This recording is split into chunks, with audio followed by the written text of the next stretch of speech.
J'ai 17 ans et pour l'instant j'aimerais trouver un petit boulot au McDo. Moi je m'appelle Wassa Suleiman. Sincèrement c'est un emploi saisonnier que je cherche, donc je suis étudiant en droit. Bon là j'aimerais bien connaître un peu une première expérience du travail, qu'est-ce que c'est quoi le terrain, essayer de voir. C'est surtout ça qui m'amène aujourd'hui. Vous avez quel âge? J'ai 23 ans. Et là je vois que vous avez imprimé votre CV, vous l'avez fait ici? Non, je l'ai fait il y a longtemps, donc je suis là pour voir. Il y a quelques conseils qui me demandent de faire quelques modifications pour voir. C'est utile justement d'avoir par exemple un atelier CV comme celui-ci? Oui, c'est vraiment utile parce que ça permet vraiment de voir s'il y a quelques défauts sur votre CV, essayer de modifier pour voir comment vous pouvez postuler en poste. C'est là où vous êtes. Vous avez déjà fait des salons comme celui-là? Non, c'est la première fois. Qu'est-ce que vous en pensez? Je trouve que c'est intéressant. Vous êtes Salim Ossini, voilà. Et vous êtes organisateur de cette journée. Qu'est-ce que vous avez fait exactement pour cette journée? Moi, je suis responsable du point information jeunesse 16-25 ans. Et donc, il y a à charge aussi de mettre en place justement ce type d'événement. Voilà. Alors, chaque année déjà, c'est une 6e édition par rapport à ce qu'on appelle, nous, le forum des jobs et projets d'été.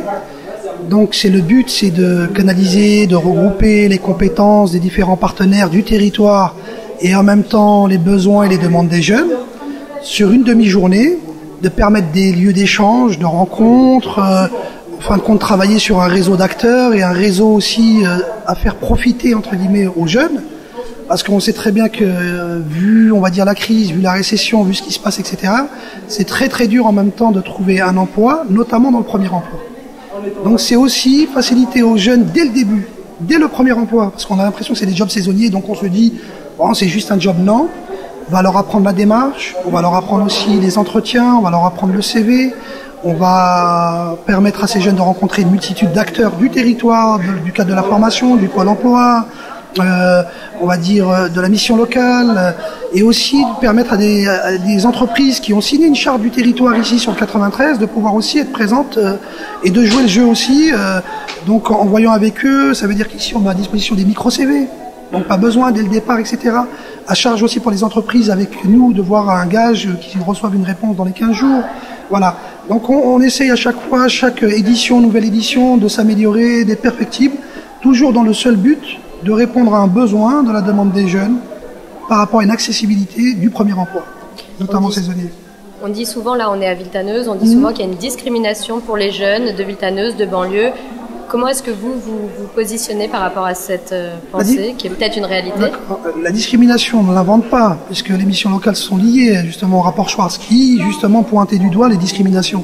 Ça fait plus de 25 ans déjà, donc les discriminations existent, mais nous, le seul potentiel qu'on a envie de voir chez ces jeunes-là, c'est la motivation. Donc on travaille sur leur motivation, sur leur mobilisation. Donc quand on voit aujourd'hui qu'il y a quand même beaucoup de jeunes qui sont présents sur le territoire et viennent à des rencontres comme celle-ci, on est content parce qu'ils se mobilisent eux-mêmes. Vous êtes Madame Mallet, oui, intervenante pour l'atelier conseil en images. Est-ce que vous participez souvent à des salons comme celui-ci? À des forums comme ça, non, pas trop. Moi, je travaille plutôt pour des mairies ou des missions locales, dans des ateliers plus petits, qui durent sur 4 heures, sur 2 jours, où les jeunes ont l'opportunité de se rhabiller et de me montrer comment ils s'habillent pour un entretien d'embauche, où là on peut corriger. Et évidemment, on va beaucoup plus profond dans le détail en ce qui concerne le stress, les qualités, les défauts et l'habillage aussi, bien sûr. L'entretien d'embauche, c'est vraiment une marche qui leur est très très difficile d'aborder. Ils n'ont pas les techniques, ils n'ont pas le côté rassurant. On leur donne pourtant les conseils du CV, de la lettre de motivation. Et finalement, la présentation leur semble être quelque chose, ils se sentent un peu décalés. Et là, il faut les recentrer absolument. Dac, bonne chance.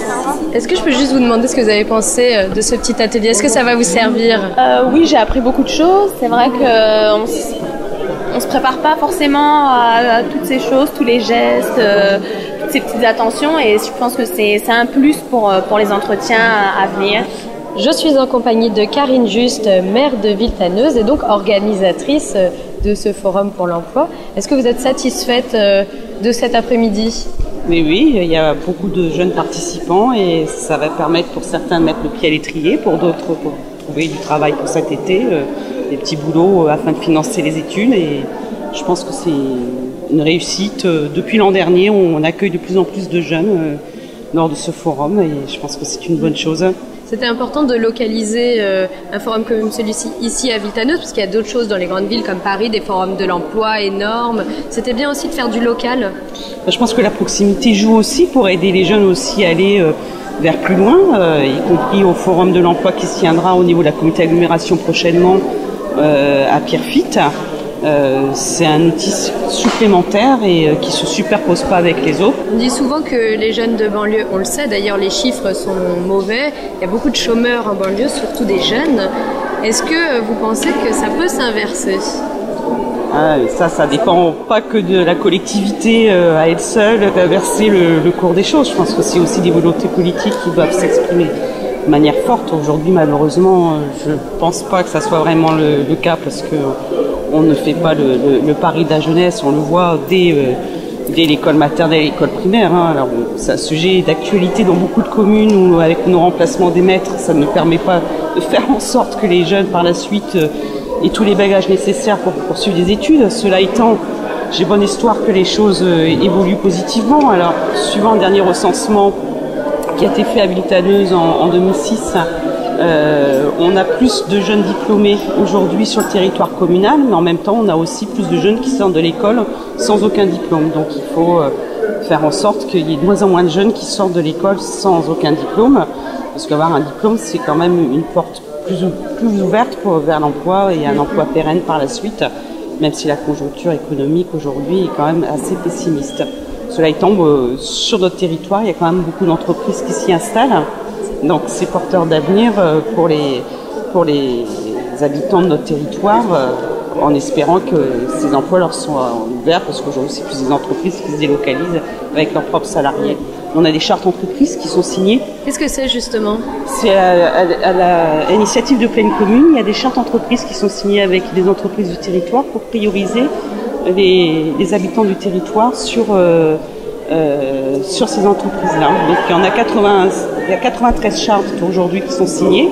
Donc chaque année, on gagne un petit peu pour sensibiliser les futurs employeurs, les employeurs sur les habitants de notre territoire. Sur Villetaneuse même, il y a eu en projet une maison de l'emploi et de la formation aussi un petit peu en lien avec l'université qui sera à côté de la cité Allende, qui va se construire dans les années à venir, qui permettra aussi de suivre l'ensemble de la population avec des outils plus performants que ceux qui existent à l'heure actuelle. Merci Karine Just.